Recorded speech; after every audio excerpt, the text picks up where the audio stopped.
Good afternoon, everybody, and welcome to the Matchday -1 press conference for Team Forge ahead of the round of 16 Scotiabank Concacaf Champions League match against Cruz Azul. We have with us head coach from Forge, Bobby Smyrniotis. Coach, good afternoon. To all the media members, welcome as well. To ask questions, please raise your virtual hand and we'll open your microphone. We're going to start with Tiago from CPL News. Go ahead, Tiago. Thank you. Hey, Bobby, hope you're doing well. Was just wondering for tomorrow, Concacaf announced a few days ago the roster for this round of 16, and there's a few players that Forge signed that aren't there, so I just wanted to know if any of those players are going to be available tomorrow or if there's any unavailable players for tomorrow. Thank you. Yeah, no, I think everyone is available that's been signed. That all comes down to, different things of registration of players and the opening of window periods and so on. So we expect all those guys to be prepared to play tomorrow night. Thank you, Coach. We'll continue with Charlie O'Connor. Go ahead, Charlie. Thanks. Hey, Bobby, how are you? Doing well, Charlie. Good. It doesn't look like it's going to be all that cold tomorrow at Tim Hortons Field, but obviously it's the home leg. Just how important is it going to be to get off to a good start at home and maybe make full use of that home advantage? Yeah, I think it's very important for us. You got to look at this one game at a time, and you got to look at the advantages that you get in each match you play in these two-legged affairs in a competition like Champions League that we have. We've traditionally been a very good team at home playing here at Tim Hortons Field, and that's something we want to be able to continue tomorrow night, just going into Mexico City next week. So, it's a different time period for us in our preparation phase and getting ready for this match. This will be our first official match of the season, but the guys are looking forward to it, and we know we play our best football here at Tim Hortons Field. We'll continue with Louis B. Go ahead, Louis. Hey, Coach, is there kind of a line you have to watch with having the guys enjoy the moment of being here and playing in a competition like this, but also being here to compete? Is that, especially, next week when you go to Azteca, like how do you kind of explain that in the room? Yeah, Louis, like I've always said throughout my history here with the club, it's a game. It's 22 guys on the pitch, a lot of fans in the stands making noise. We want to make them as happy as possible, and that's what we want to be able to do tomorrow night. The event is the event.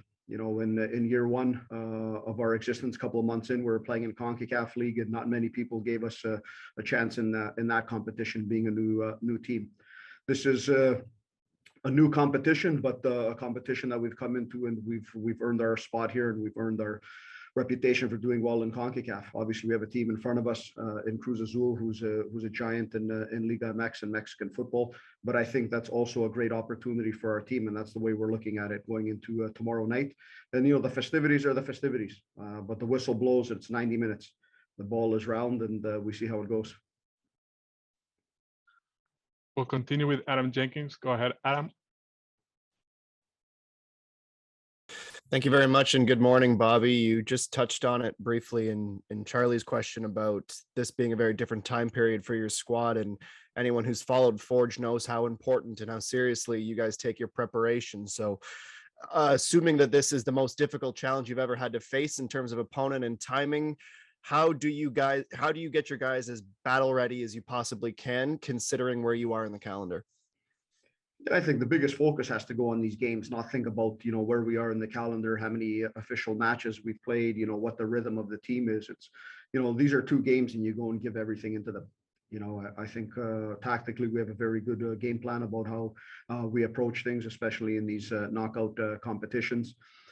We've got a group of players who have been around here for a long time and are tested in these types of matches, and we look to their experience to go out there and execute those tactical game plans. And I think that's what we need to do. We can't look at the fact that we're not in mid-season form, or we're not a month into the championship and we've already played games. We take everything that we have in front of us, and right now we have to focus on our football. That's the most important thing. And doesn't matter who the opponent has been for us in the past, and that will continue in the future, is we'll focus on our football.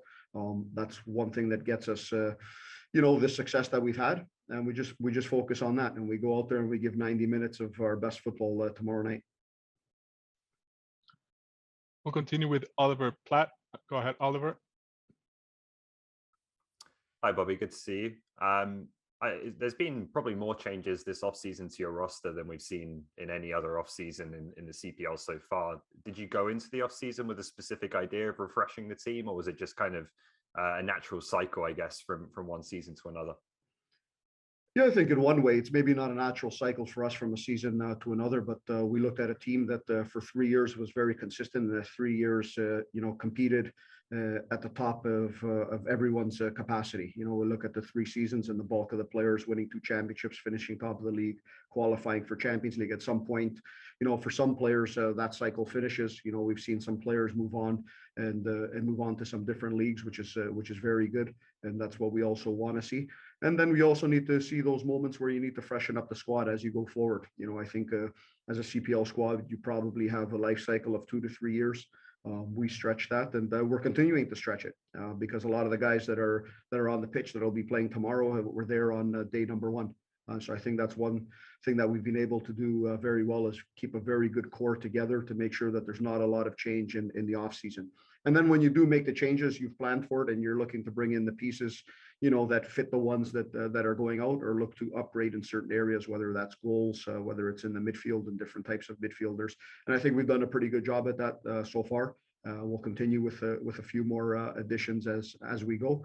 But right now we're in a good spot. We're very happy with where the roster is and what we have in front of us. We'll do 2 more questions. We'll go with Brandon Q. Go ahead, Brandon. Hi, Bobby. Thanks for taking the time to chat to us for the first time this season, I suppose. Just one question from me on some of the new additions you've made today, especially Noah Jensen. Big standout at Oakland in his 5 years there. Laundry list of plaudits. What do you see in him, returning, I guess, back to where he started since he is a Sigma boy? Just what do you see in him and what can he add to the squad for you? Yeah, to be honest, he's an excellent football player.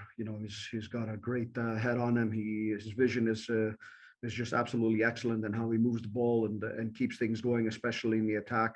In many ways, he reminds me of Kyle Bekker. He's obviously a few years younger, but with those types of qualities, right, left-footed, can move a ball across the field and knows how to get forward. And his set pieces are absolutely excellent. He's been very good in this preseason phase, and he's a player we've been tracking. We know him very well from his time at SIGUE. We've been tracking what he's been doing in university soccer, and he's always been close to us during the past seasons and coming in to train with us.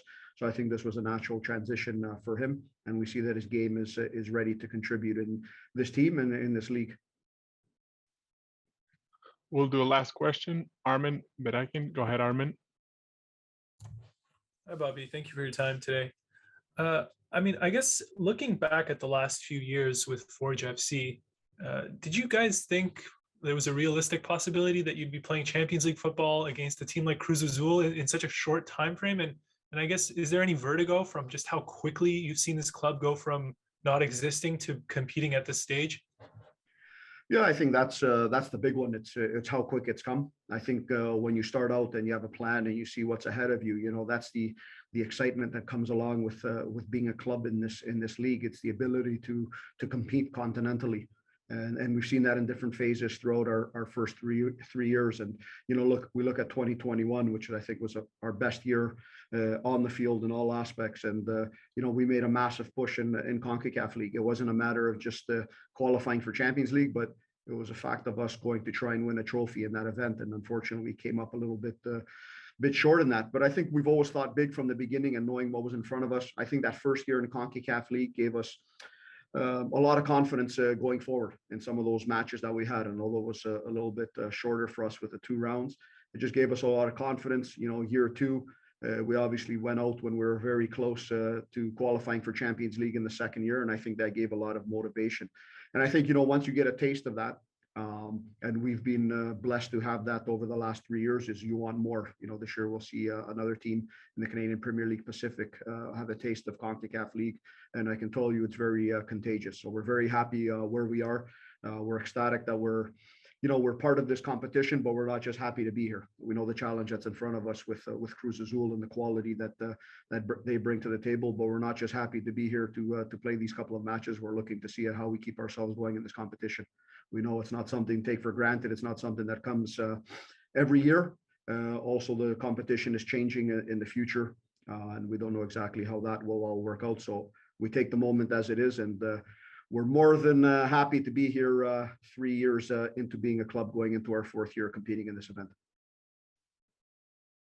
Coach, thank you very much for your time today. With this, we finish your part of the press conference. To all of the media members, please remain online, and we'll start in a few minutes with Kyle Bekker. Thank you, Coach. Thank you, everyone. Thank you.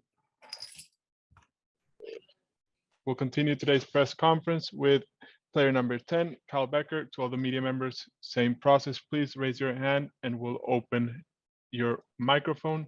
We'll start with Louis B. Go ahead, Louis. Hey, Kyle. Bobby was just talking about how, new bodies were in, bodies have left. You're dealing with injuries, in the Kurtzen area. What's it been like for you as the captain of this team, kind of bringing in new guys and making sure they fit in and gel? Like, how have you felt you've handled that? Yeah, it's obviously it poses a new challenge, but I think it gives you the opportunity to have a fresh start.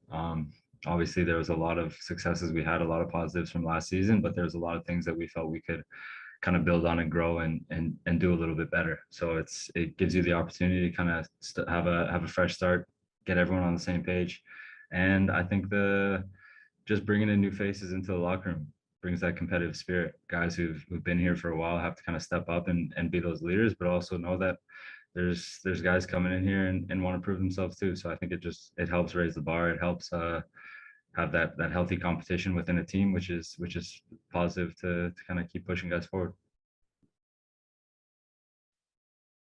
We'll continue with Charlie O'Connor. Go ahead, Charlie.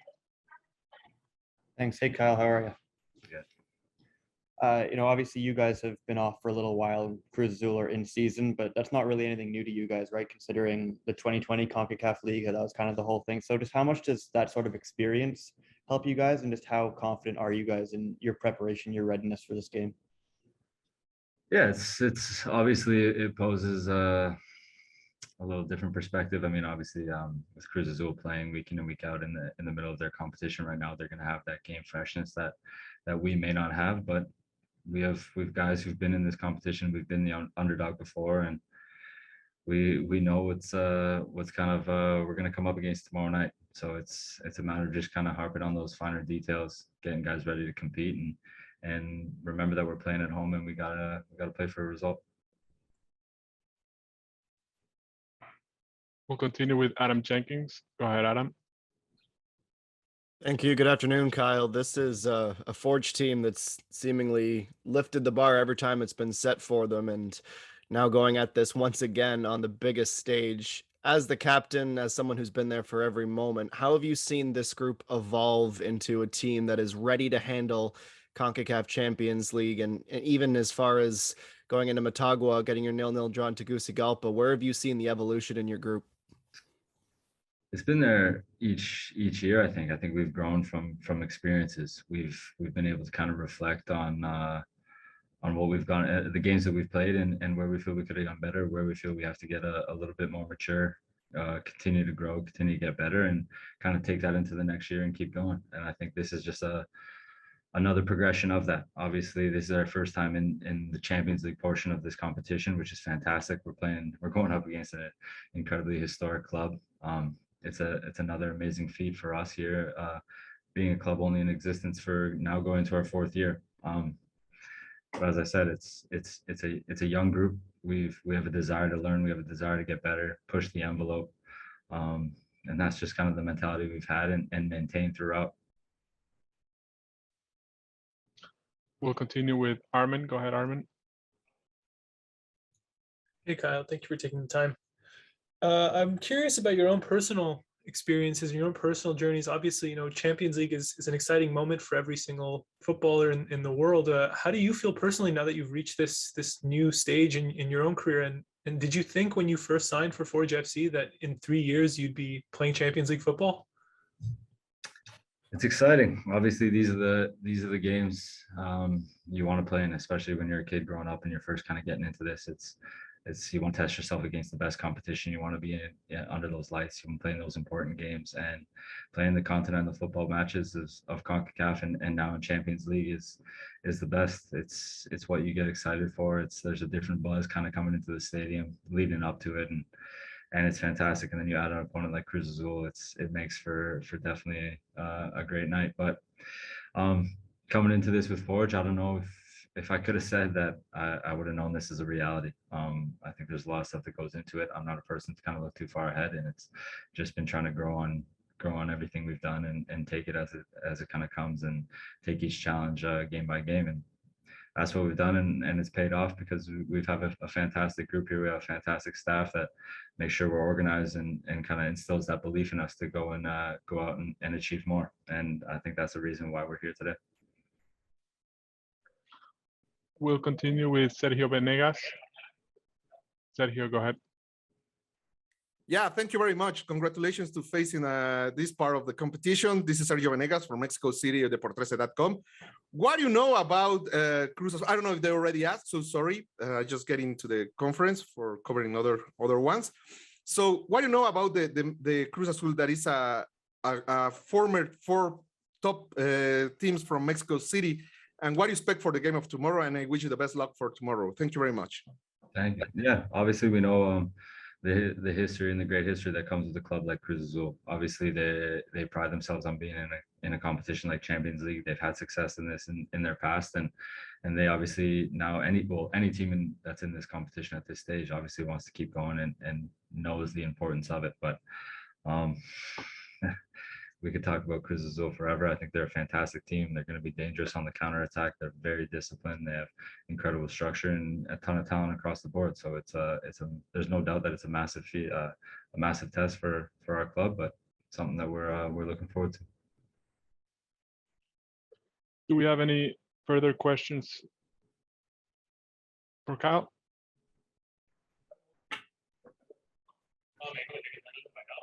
No? Okay, perfect. Kyle, thank you very much. Thank you very much to everybody. With this, we end today's press conference with